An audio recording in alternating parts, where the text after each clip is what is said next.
Perfect রেসিপিতে পাঙ্গাস মাছ লেবু পাতা দিয়ে রান্না। আসসালামু আলাইকুম everyone, welcome back to my Facebook page প্রতিদিনকার আয়োজন। সবাই কেমন আছেন? সেই সাথে আমার রান্না, আজকে আমি পাঙ্গাস মাছ রান্না করব। এখানে আমি সব মশলা নিয়েছি। এখানে জিরা, এখানে হলুদের গুঁড়ো, এখানে ধনিয়ার গুঁড়ো, এখানে মরিচের গুঁড়ো, এখানে পাঁচফোড়ন গুঁড়ো, এখানে গোলমরিচ আর গরম মশলা গুঁড়ো নিয়েছি। এখানে আদা রসুনের পেস্ট আর এখানে পেঁয়াজ বাটা। চলুন তাহলে রান্না শুরু করা যাক। আমি আজকে মাছটা ভেজে রান্না করব না, আমি দেখাবো কাঁচা মাছ কীভাবে পাঙ্গাস মাছটা রান্না করলে খেতে সুস্বাদু হয়। এভাবে এই রেসিপিটি ফলো করে আপনারা যদি বাসায় ট্রাই করেন অবশ্যই ভালো লাগবে। এখানে কিছু লেবু পাতা নিয়েছি ফ্লেভারের জন্য, যাতে গন্ধটা না থাকে। তেল গরম করে নিয়েছি, দিয়ে দিব তেজপাতা টুকরো, পেঁয়াজ কুচি, সামান্য কিছু পেঁয়াজ ব্রেস্তা করে নিব যাতে সুন্দর একটা ফ্লেভার আসে। পেঁয়াজটা বাদামি রং হয়ে এসেছে, এ পর্যায়ে অ্যাড করব পেঁয়াজের পেস্ট। আদা রসুনের পেস্ট 1 চামচ, আমি চামচ দিয়ে নিচ্ছি না, কিন্তু 1 চামচ পরিমাণে নিয়েছি। পেঁয়াজটা অবশ্যই ভালো করে ভেজে দিতে হবে, নাহলে কিন্তু একটা কাঁচা গন্ধ থেকে যাবে। অ্যাড করব বাকি মশলাগুলো। আমার আসলে গোলমরিচ বাসায় পাউডার ছিল না, যার ফলে আমি ব্লেন্ড করে নিয়েছি, পাটায় বেটে নিয়েছি। আপনারা পাউডারও ইউজ করতে পারেন। আর গরম মশলারও পাউডার ছিল না, যার ফলে আমাকে বেটে নিতে হয়েছে। আমি এখানে 3টা ছোটো এলাচ নিয়েছি, একটা বড় এলাচ, 1 টুকরো দারচিনি আর 5-6টা গোলমরিচ নিয়েছি। অ্যাড করব স্বাদ মতো লবণ। ভালো করে কষিয়ে নিব, মশলাগুলো ভালো করে মিক্স করে নেব। তেল উপর থেকে ভেসে উঠে এসেছে, এ পর্যায়ে অ্যাড করব পরিমাণ মতো পানি।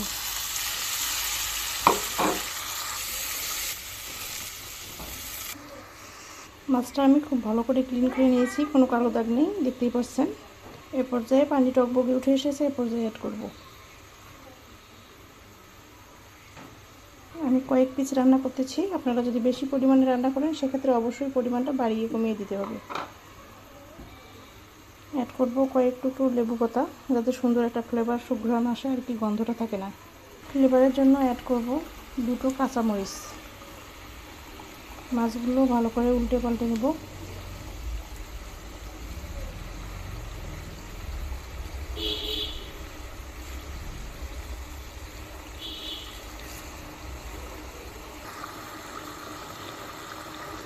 কয়েক মিনিটের জন্য ঢেকে দিব, যাতে মাছটা ভালো করে সিদ্ধ হয়ে আসে।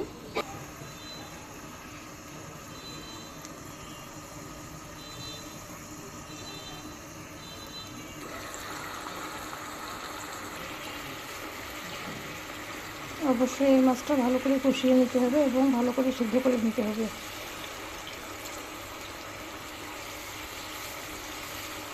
এখানে অ্যাড করব সামান্য একটু লেবুর রস, এটা অপশনাল, আপনারা চাইলে স্কিপও করতে পারেন, তবে যাতে গন্ধ না করে এই জন্য আর কি।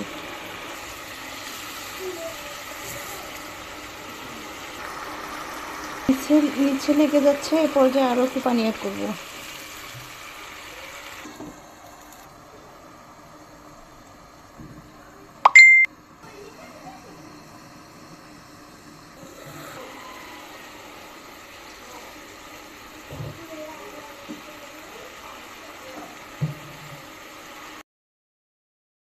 আমার তরকারিটি প্রায় হয়ে এসেছে, এবার আমি উঠিয়ে নেব। সব মিলিয়ে কেমন লেগেছে অবশ্যই জানাবেন। ভালো থাকুন সবাই, আল্লাহ হাফেজ।